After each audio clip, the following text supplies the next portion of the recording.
Unang-una, hindi ako naniniwala when people say na ang film ay visual, kaya the lesser yung dialogue, the better. Hindi ko hinihiwalay ang dialogue sa action ng characters sa pelikula. Ang ibig kong sabihin nito, when a character is confronted with a situation, magre-react siya. Ang part ng reaction niya is action. Part ng reaction niya behavior. Part ng reaction niya talking.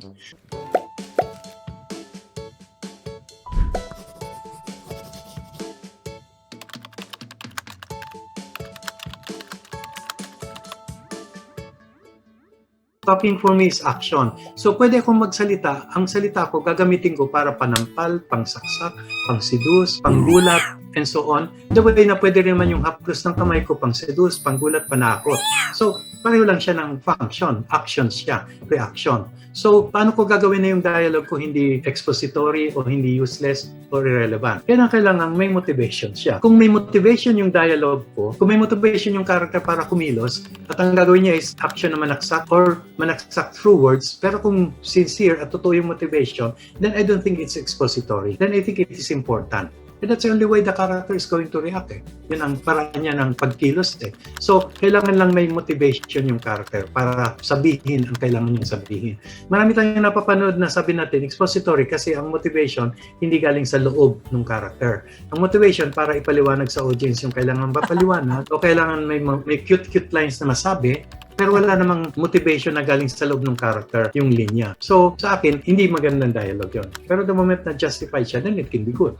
So, you can have films that are very, very quiet and silent, but you can also have films that are very talky, like Pulp Fiction or Before Midnight, or I hope, Moral, and so on. And they function partly because of the dialogue, because of the talkiness, kasi yun yung action ng mga characters. And kung minsan, mayroong lipunan ng isa sa mga action ng characters ay dialogue, para mangloko ng tao, para mang-fake news, para swindle, dialogue ang gamit nila. Hindi po pwedeng i-deprive kasi part ng action nila yun. Now, sometimes we say nagkakapare-pareho ang dialoguing natin lahat. When I write my first draft, madalas, lalo na ng early years ko sa pagsusulat, pare-pareho talaga magsalita ang characters ko. So, tinanggap ko na yon. I can always do a second draft naman and the third draft and the fourth draft. So, I'm not going to kill myself just because ba't nagkalabasan mga characters ko na ganito? Eh, first draft lang yun. I have to take care of some other things muna. Maybe in my first draft, I just take care of the flow and the structure. Okay na muna ako doon. Then I'll look at it again. Then I can start revising. When I revise, then I pay special attention. About character, merong bokabularyo. So, tinitingnan ko yung backstory ng character ko. Kung nagsimula si Marites, sa kwento natin na mag-aasawa na siya, pupuntahan ko yung past niya. Saan lumaki si Marites? Kung lumaki si Marites sa mga nanay na laging sinasabing, dapat ganyan ka, dapat ganyan ka, dapat ganyan ka. Part ng vocabulary niya ngayon, dapat ganito, dapat ganito, dapat ganito. Kung lumaki si Marites sa mga magulang na hiwalay at okay lang yan lahat, kung ano ang dialogue, language na naririnig ni Marites o ni Joey no bata pa, yun ang dadalhin niyang dialogue ngayon. So one thing that I do is, I go to the past. Actually, 80% ng problema masosolve sa past. Masosolve sa before the story started. So I always go to before the story started when I have problems in the present story. So, anong mga narinig na dialoguing ni Joey ng bata pa? Anong klaseng tatay niya? Hiwalay. Nanay niya, hiwalay. The briefs thing, that must be in the consciousness of that environment when Joey was growing up. That's not in the environment where Marites was growing up. Pero that's in the environment kasi yung pinanggalingan niya. So that's one. Lahat ng characters may vocabulary yung dala-dala. Ang vocabulary yun, partly one, nanggaling sa paano ka nag-grow up, anong atmosphere sa bahay.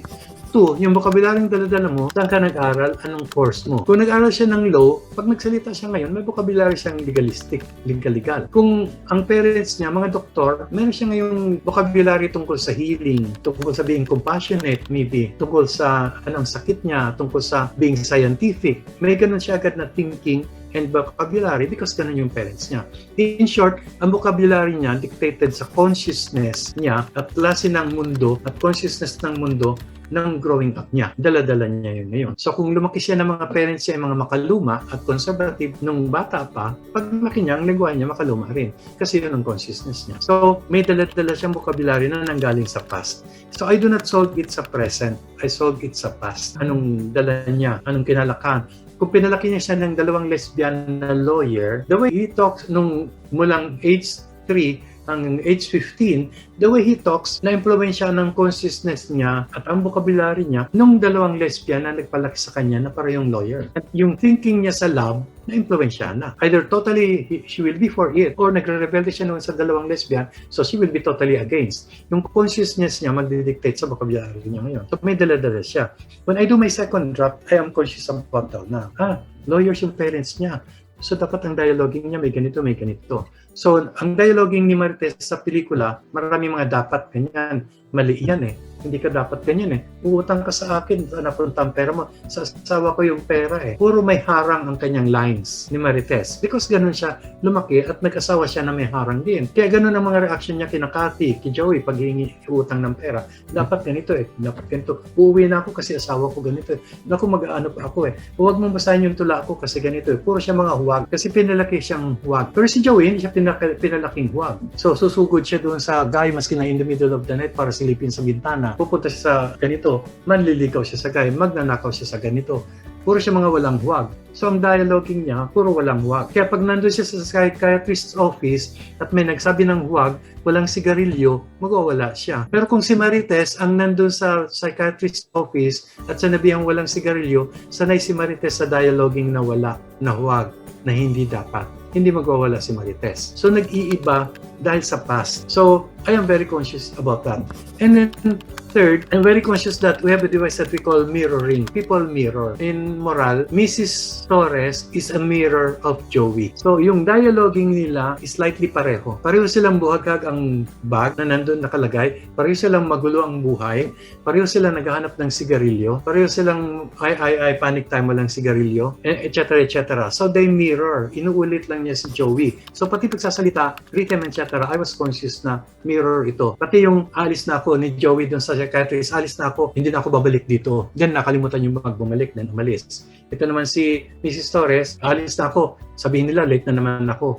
Pag nakita mo, pakisabi po tang ina, they have the same rhythm, they have the same consciousness when they talk. Because mirror sila. Conscious ako na mirror itong two characters nito. So kung minsan may meron nagugano mga templates, nagmi-mirror, it helps to have mirroring situations. Nang sinugod ni Sylvia si Celso na kinaibigan, nag-mirror sa situation, sinugod ni Mrs. Torres si Sylvia na kinaibigan. So, nag-mirror yung two scenes. And then finally, sa dialoguing, I'm conscious na there is always subtext. We seldom say what we really mean to say. We're never able to completely say what we really want to say. Hindi tayo ganun ka-articulate. Ang dialogue is dishonest. Liar ang lines. Pero ang action, honest. Maski anong gawin ng action, yun ang ibig niya sabihin. Pero dialogues can make takip. Like Cathy. Takip ng takip si Cathy. So, may subtext ang dialogue. May ibang meaning ang dialogue. Pag may sinabi yung character, may iba siyang meaning. Again, I go to the past muna sa dialogue. Ano ibig sabihin? Pag sinabi ng character na, uy, ang ganda-ganda mo. Ano yung pinanggalingan ng character na nagsabi ang ganda-ganda mo? Ay kabibreak lang sa kanya ng boyfriend niya na ginosting siya. And then itong girl ngayon, nakita niya yung kaibigan niya at sinabi niya sa kaibigan niya, ang ganda-ganda mo. May ibang meaning na yung sabi niya, ang ganda-ganda mo, kasi kababreak ng boyfriend. Compared to sa kakahalik lang niya sa kanya ng boyfriend, or kasi sex lang nila ng boyfriend, or kasasabi lang ng boyfriend sa kanya na ang ganda-ganda mo. Then sinabi niya dito sa girl din. It all comes from the pinanggalingan. Or kung feeling lost siya doon, sinabi dito, ang ganda-ganda mo, iba na meaning. O kung nabasa mo niya sa diary na nanalo na naman to, nainggit siya, nanalo na naman lagi. Pag sinabi niya ito, ang ganda-ganda mo, nag-ibang meaning. So, ang mga dialogue may nakatagong meaning. Gaya ng putang ina kaganina. May iba siyang kahulugan sa loob. So, you can be conscious also na may subtext ang dialogue. Ang powerful ng words. Every single word na pinili niyo can mean so much.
So, naiirita ako and kuminsan naiinis ako pag pinapalitan ng sa set, director o kung sino man o ng artista. So, carelessly at labas, yan ang ibig sabihin, especially yung loob, yan ang subtext. Pag pinalitan mo yan, wala nang meaning. Ginamit ko yung coffee dito kasi mini-mirror niya yung coffee dito at coffee na salita.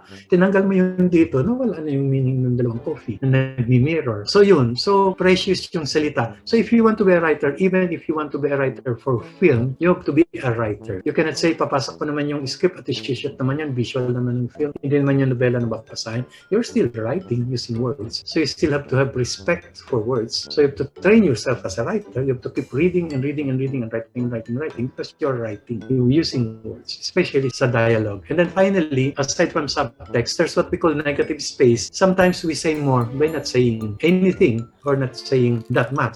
So yung negative space, kuminsan mas maraming sinasabi. And if you're a writer, you have to learn how to use words so that pag ginamit mo yung negative space, effective yung negative space. So you have to learn to use both. So the punong is punong and the negative space. The negative space may be more important than the punong space because kuminsan nandun yung nakatagong subtext o meaning na gusto mong sabihin at communicate at mahirap siyang i-communicate. Bakit? Ang salita ay salita lang, may limitasyon. Nakukulong tayo ng salita. No words in the entire world can adequately define, express, verbalize, experiencing of living in this world or this world itself. No word can adequately describe what we feel. Laging may kulang. Kasi salita lang yan. Hindi yan makakapture totally. That's why kuminsan mas nakaka-capture with infinity ang music kasi hindi niya nakukulong sa salita yung emotion. So the moment kinulong mo sa salita, may nawala na dyan. So may limitasyon ang salita. Kaya kuminsan, it helps na mayroon kang salitang ginamit at mayroon kang absence na ginamit. At pag nag-combine sila, mas nakukuha niya yung eternity, infinity ng meaning. Mas lumalawak yung meaning. Hindi nakukulong sa salita, which, ulitin ko, napakalaking limitasyon ng language. Napakalaking limitasyon, even ng choosing ng images sa pelikula nga. That language especially. Kaya nga, again, inuulit ko, kaya some people say, mas malaswak na art. I don't agree. I think kanya-kanya sila in their own terms. But some people say, and to some extent, maybe tama, mas malawak na art ang music kasi hindi niya kinulong sa salita. Ang interpretasyon natin, experiencing